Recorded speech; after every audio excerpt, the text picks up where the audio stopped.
Hello, thank you for checking out our City of Everett Proposition 1 information session. My name is Simone Tarver, and I'm the city's public information officer. So I work on the communications team, and I get to help the public be informed about everything that's going on in the city. And I'm joined by three of my colleagues. I'll let them introduce themselves. Hello, my name is Heidi Berlantes. I am the city's finance director. Prior to assuming this role, I was the city's budget manager. I also previously worked at the Washington State Auditor's Office, leading financial, federal grant, and accountability audits for state and local governments. Hi, I am Jamie Graves, the Assistant Finance Director. So in 2021, I joined the City of Everett's Public Works Department, their finance team. It was there that I was able to get into the nitty-gritty of enterprise fund management, which set me up nicely as I joined the City of Everett's Finance Department. Hi, I'm Jennifer Gregerson. I'm the city's Government Affairs Director, and I work for the mayor and I work closely with the City Council. And so before we get started, we wanted to make sure we clarify what the city's role is in Proposition 1. So really the purpose behind this information session and this recording is to help the public better understand the proposition and to share information about this ballot measure that'll be on Everett ballots in August. So again, the focus really is on informational and educational, not on advocacy or any kind of persuasion. And so a quick overview of what we're going to cover. So first, we're going to hear from our experts from our finance team, talking about property taxes, about the city's budget and the deficit. And we'll also talk about Proposition 1, what that ballot measure is, what happens if voters approve it, what happens if voters do not approve it, and then we'll talk about some frequently asked questions. And so before we turn it over to budget, we did want to share a little bit about our finance and budget team. We take a lot of pride in the work that that department does. They've received and regularly receive a lot of national awards, including the Government Finance Officers Association Award for their distinguished budget presentation, also the GFOA Certificate of Achievement for Excellence in Financial Reporting, and that's for state and local governments that prepare annual comprehensive financial reports that really show and are evidence of the spirit of transparency and full disclosure. The city has a AA+ bond rating from Standard & Poor's Investor Services. They also received the 2022 Office of the Washington State Auditor Stewardship Award for their accountability and transparency. And then one other thing we did want to note, we take a lot of pride in the efforts to forecast accurately. And when you look year over year, the revenue forecast accuracy is within 2.5%, which is closer than the state's average of 3.5%. So now I'm going to turn it over to our finance team, who will provide an overview of property taxes, city budget, and talk a little bit about our deficit. All right. Well, Heidi, why don't we start off with a little background on property taxes? Can you talk about who pays property taxes? Sure. In Washington state, all real and personal property is subject to property tax unless it is specifically exempted by law. Churches, government entities, and many nonprofit agencies are exempt from property tax, but seniors, persons with disabilities, and homeowners with limited income may qualify for property tax exemptions or deferrals. The state also has a state grant assistance program to help widows or widowers of veterans pay for property taxes. Thanks, Heidi. Of course, everybody's listening to hear us talk about a potential levy lid lift. Can you explain what a levy is and what a levy lid lift is? Washington state is one of only 2 states that use a levy-based property tax system. And under the system, state law allows a taxing district, such as the City of Everett, to collect a specific total dollar amount per year in property taxes, and this is called the levy. The money collected from the levy then goes to help pay the operating expenses of the taxing district.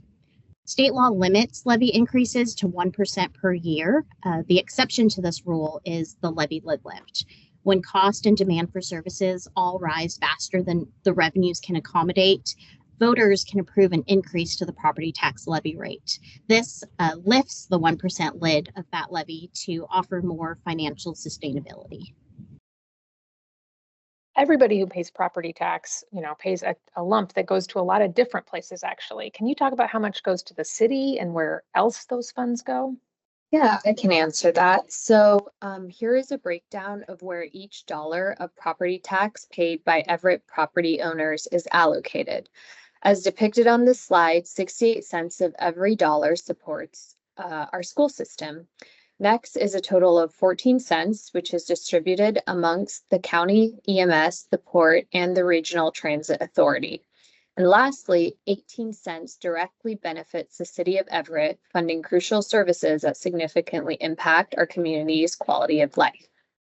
So the city's share of 18 cents is crucial, supporting vital services, including our dedicated first responders, police, and fire departments. It also ensures the upkeep of our parks and library facilities, as well as ongoing street maintenance. Additionally, these funds support social services, municipal arts, and public events, elements that enrich the lives of our residents and promote a healthy local economy. It's important to note that without this proposed levy lid lift, further budget cuts will inevitably affect these essential services throughout our community. Thanks, Jamie Lee. So we know property taxes play a major role in funding public services, but what are the other revenues that help the city provide these services? Yeah, so taxes constitute the primary revenue source for a general government, comprising approximately 72% of our total revenues. So this stable funding is crucial for serving our community effectively. Other sources like sales tax, B&O tax, and utility tax are much more sensitive to shifts in the economy. Currently, the city has utilized most of its available taxing capacity, with the exception of the business and occupation tax and the gambling tax. So we've heard how the general government is reliant on tax revenues. Can you talk about the difference between general government and then non-general government services and how the city funds those services? Of course. So the city's financial structure is divided between the general government and the non-general government. The main difference is in how they are funded. The general government relies primarily on taxes and fees, which are subject to legislative constraints and are sensitive to economic cycles. As you may recall from the previous slide, the general government is highly reliant on taxes as a revenue source, and the revenues received are used to support the city's core services such as public safety, community programs, infrastructure, and internal support. Now, on the other hand, the non-general government is funded through rates such as water and sewer utility rates, fees, and grants. The city council determines these rates to ensure adequate service delivery, fund infrastructure investments for growth, and comply with environmental regulations. Additionally, funding for Everett Transit comes from a voter-approved sales tax, as well as federal grants. These are entirely separate from general tax revenues. We want to emphasize that non-general government does not rely upon general taxes to fund operations or capital needs. It receives no funding support from the general government, and state law prohibits the utility from providing unearned funding to support the general government.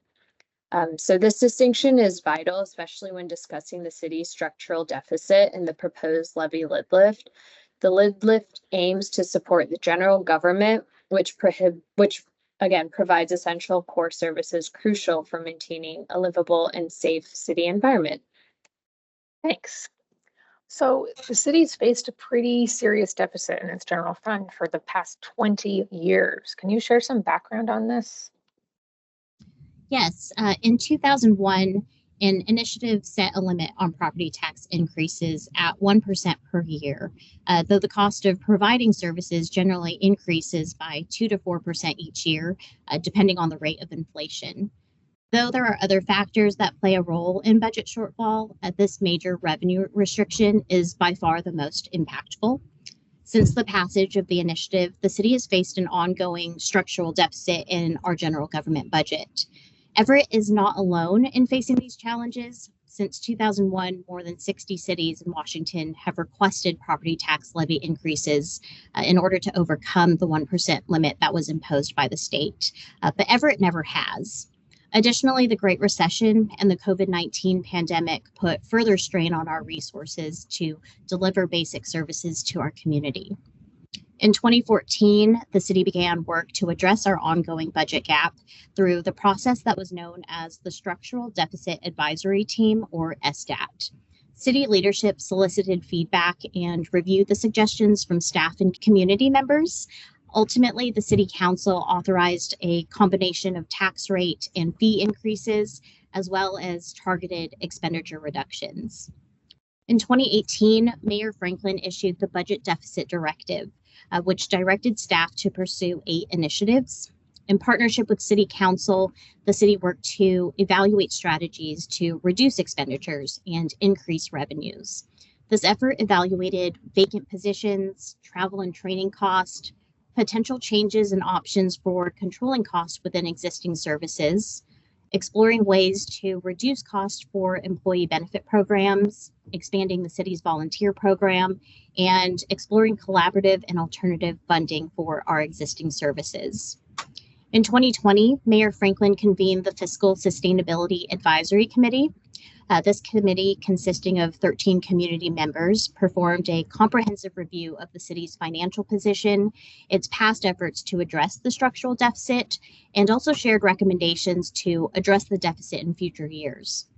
Over these years, we've streamlined, improved efficiencies, and made millions in cuts, but the deficit still persists. So in May of 2024, Everett City Council passed a resolution to add a property tax levy lift ballot measure to the August 6th primary election. All right, with that, let's dig into some of those major cuts and the changes that have occurred over the years to address the deficit. The city is required by law to adopt a balanced budget, and as a result, projected deficits must be resolved each year as we develop the city's annual funding plan. There have been many efforts to address Everett's deficit, and key to these efforts has been soliciting input from our community. We implemented 2 rounds of the voluntary separation program for city staff. Over 2 years, our savings totaled over $3 million. We entered into public-private partnerships, such as the contract we have with the Volunteers of America to operate the Senior Center. We collaborate with Snohomish County and the Port of Everett to deliver Jetty Island Days. We continue to collaborate with a nonprofit organization to produce the 4th of July parade. The city also partners with the Downtown Everett Association and Rotary to keep the Downtown and Mukilteo Boulevard Flowers program going. Through these partnerships, the city is saving nearly $1 million a year. We eliminated most recreation programs, closed the swim center and the bookmobile. Together, we reduced expenditures by $1.5 million. We conducted 2 rounds of soliciting ideas from staff and the community to improve fiscal sustainability, saving approximately $285,000 per year. Additionally, changes to the city's employee benefit programs saves the city about $2.4 million a year. But for more than 2 decades, Everett has done the hard work of streamlining, cutting, and finding efficiencies in every possible area of the budget, including eliminating positions, reorganizing staff resources, increasing efficiency and automation for our programs and services, as well as deferring on capital projects. In addition to cuts and programs changes, we also looked at revenues. In 2015, we increased some of our utility taxes. We also aligned service fees with our peer cities. We raised the general business license fee and implemented annual renewals. We implemented false alarm, fire inspection, and credit card service fees. $20 car tab fees were implemented in 2015 to fund our street overlay, and a fundraising position was also added to the animal shelters to support the veterinary program. So even after these efforts over all of those years, the city's still facing a very significant budget deficit. What do the next few years look like? Without a levy lift, the general government deficit is projected to grow from $12.6 million in 2025 to $35.4 million in 2030. Since we have to have a balanced budget every year, that means each year the city needs to make millions in additional cuts. going off of that, so the levy lid lift offers various structuring options, but given the city's ongoing structural deficit, with no foreseeable decline in funding, a one-time permanent structure emerges as the most feasible choice. The accompanying slide visually illustrates this approach. The base levy is depicted in green with the additional lift appearing in blue. Initially, after voters approve a lift, there is a noticeable increase in the first year, followed by annual growth of no more than 1% in subsequent years. This method ensures the levy is raised by a voter-approved amount initially and continues to increase by up to 1% annually thereafter, with no loss in revenue once the lift expires. So here is a comparison showing the revenues with and without the levy lid lift. The graph on the left shows the impact of the structural imbalance of having a 1% cap on property tax when the cost for services often increases at a higher amount each year. The green line represents our forecasted revenues, and the blue line our forecasted costs to maintain current service levels. You can see that expenditures increase at a faster rate than the revenues, creating a gray gap, which represents the deficit. Now, the graph on the right shows the projected impact of the levy lid lift. Revenues, again represented in green, would increase and exceed expenditures, represented in blue, to allow the city to maintain the current level of services. Approval would effectively eliminate the projected budget deficit for the next 3 years. And so as we think about what will be on the August 6th ballot, this will be the language that will appear there. So it's the Everett Proposition 1 levy lid lift for public safety and essential public services. And so kind of the key information within this is, if approved, this proposition would authorize a maximum regular property tax rate in 2025 of not more than $2.19 per $1,000 of assessed value. And this incremental increase in 2025 would fund essential public services, including park maintenance, libraries, animal shelters, street maintenance, neighborhood groups, social services, the arts, events, and public safety, as described in council's resolution. And then it asks if this should be approved or rejected. And so now I'll pass it off to finance to talk a little bit about what Proposition 1 will fund. Thank you, Simone. So Proposition 1 was approved by council with support from the mayor. It will increase Everett's levy rate from $1.52 to $2.19 per $1,000 of assessed value, costing the average household about $28 a month. The distribution of the revenue brought in by Proposition 1 will follow the distribution of our general government budget. For this year, 58% of our general government budget went towards our safe community priority, which includes funding our police, fire, legal, and court services. 18% went towards our responsible and responsive government priority. This includes funding for our internal support teams, such as finance, information technology, planning, and human resources. 10% went towards the economic and cultural vitality priority, which includes funding for economic development, parks, and cultural arts. Another 10% went towards our housing, transportation, and infrastructure priority, which includes funding for community development and streets. And lastly, 4% went towards our engaged and informed community priority, which includes funding for communications and engagement, as well as the library. One question we've received from quite a few residents is what happens if Proposition 1 passes? Will that allow the city to add anything new? And so if Proposition 1 passes, it'll allow the city to restore some past cuts, like some library services and Office of Neighborhood staffing. It will also allow the city to explore reopening the Forest Park pool as a public-private partnership. A few other frequently asked questions. We've received questions about if there's any exemptions or any ability to defer property taxes. And through the Snohomish County Assessor's Office, there are some options for seniors and people with disabilities. And so definitely reach out to the County Assessor's Office to see if you may qualify for that. Overall, Proposition 1 would cost about less than $30 for the average household. So a household of around $500,000 of assessed value would expect their property taxes to increase by less than $30 a month. And the property tax increase would help fund important services like police, fire, parks, animal shelter, libraries, streets, or like in the middle graphic, street repair, fixing potholes. If you're interested in learning more, visit our website, everettwa.gov/prop1. You can also reach out to the City Council or to the Mayor to share your feedback or any concerns. And feel free to reach out to communications@everettwa.gov with any other questions or concerns. As a reminder, Proposition 1 will be on Everett ballots for the August 6th primary election, and ballots would be due by 8 p.m. on August 6th. Check out again everettwa.gov/prop1 for more information, and you can also get election information at snowcode.org/election. Thank you so much for listening.